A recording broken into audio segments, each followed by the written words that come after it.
માતાજીના પવિત્ર નોરતાના નામે ચાલતો વ્યભિચાર. વાલીઓ હવે તો આંખ ઉઘાડો. દોઢિયા ગરબા ક્લાસીસમાં તમારી બહેન દીકરી કે પત્નીને મોકલતા થોડું તો વિચારો કે 9 દિવસના નોરતા માટે 3-4 મહિના અને 2-3 કલાક પ્રેક્ટિસની શું જરૂર. મિત્રો, આ વિડીયો તમારા ટાઈમપાસ માટે નથી, તો થોડું વિચારજો અને એ સમજવાના પ્રયત્ન કરજો કે કેવી રીતે પહેલા આંખ મળે, પછી મિત્રતા અને પછી જીવનભરના ધમ પછાડા. મિત્રો, આ અંગે કોઈ ઘટનાની વાત નથી કરવી, કારણ તમે અવારનવાર આવી અનેક ઘટનાઓ સાંભળતા આવ્યા છો અને જો આવું ને આવું રહ્યું તો ભવિષ્યમાં પણ સાંભળશો. પરંતુ આજે જે વાત કરવી છે તે આ દીકરીઓના માતા પિતા માટે છે.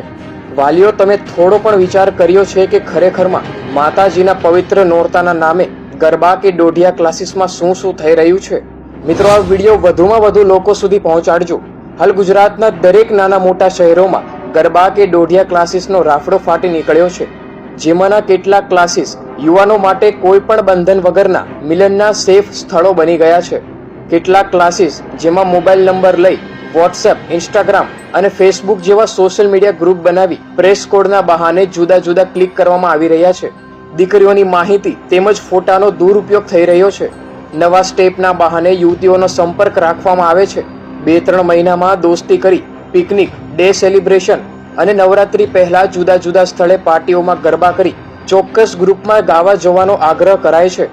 વળી દરરોજ ક્લાસીસમાં જોડી અને સ્ટાઇલિશ ગરબાના નામે અજાણ્યા યુવક અને યુવતી વચ્ચે કપલ ગરબા રમાડવામાં આવે છે. આવો સમજીએ કેવી રીતે દીકરીઓ બને છે આવા નરાધમોનો ભોગ.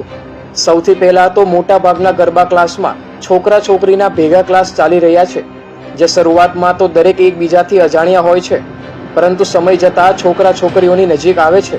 તમારા સ્ટેપ તો ખૂબ સરસ છે તેવી મીઠી મીઠી વાતો કરી વાતોમાં ફસાવે છે અને પછી છોકરા છોકરીના ગ્રુપ બને છે. ક્લાસના સમય પહેલા કે પછી એક્સ્ટ્રા સ્ટેપ શીખવાડવાનું કહી ઘણું બધું એક્સ્ટ્રા થઈ જાય છે.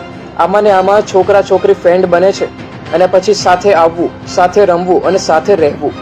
ઘણીવાર પતિ ધંધા નોકરીમાં પડ્યો હોય ને 25 થી 35-40 વર્ષની પરણિત મહિલાઓ આવા ક્લાસીસમાં 20 થી 25 વર્ષના છોકરાના સંપર્કથી આકર્ષાય છે ને પછી ભોગ બનેલી દીકરીઓ સમાજમાં આબરૂ જવાના ડરથી કાયમ પીંખાતી રહે છે.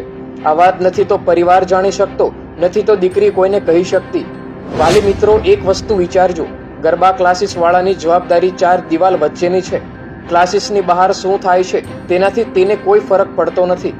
શું ખબર, દીકરા દીકરી ઘરે તો એમ કહીને નીકળે છે કે હું ગરબા ક્લાસમાં જાઉં છું, પરંતુ તેઓ ક્યાં પહોંચે છે તે નથી તો માતા પિતા જાણતા કે નથી તો ગરબા ક્લાસ વાળા. ગ્રુપ બન્યા પછી છોકરા છોકરીઓ મોટી પાર્ટી કે ઇવેન્ટમાં ગરબા રમવા પહોંચે છે. ત્યાં બીજા મિત્રોનો સંપર્ક થતા ગ્રુપ વધુ મોટું થાય છે ને રાતના 11 કે 12 વાગ્યા સુધી ગરબા રમાય છે. આજના સમયમાં તો મોબાઈલને કારણે સેકન્ડોમાં લોકો સાથે કનેક્ટ થઈ શકાય છે. એકબીજાના નંબર લઈ ચેટિંગ શરૂ થઈ જાય છે ને પછી વાત ક્યારે આગળ વધી જાય છે અને પ્રેમ પ્રકરણમાં પરિણમે છે તેની કોઈ માતા પિતાને જાણ રહેતી નથી. મિત્રો, એક સમય હતો જ્યારે પહેલાની મહિલાઓ જૂની પરંપરા અનુસાર વેશભૂષામાં ગરબા રમતી હતી. એક એ સમયના ગરબા હતા અને એક આજના સમયના. આજના ગરબામાં નથી તો પહેરવેશનું ભાન રહ્યું, નથી તો ગરબાના સ્ટેપનું. ગરબાની આડમાં કેવા કેવા ગરબા સ્ટેપ આવ્યા છે જેને ફક્ત એક મજા અને આનંદ માટે લેવામાં આવે છે. આમાં થોડી પણ માતા પ્રત્યે ભક્તિ કે આસ્થા દેખાતી નથી. મિત્રો, મૂર્ખને પણ સમજાય તેવી સીધી વાત છે કે 9 દિવસના નોરતા માટે 3-4 મહિનાના ધમ પછાડાની શું જરૂર?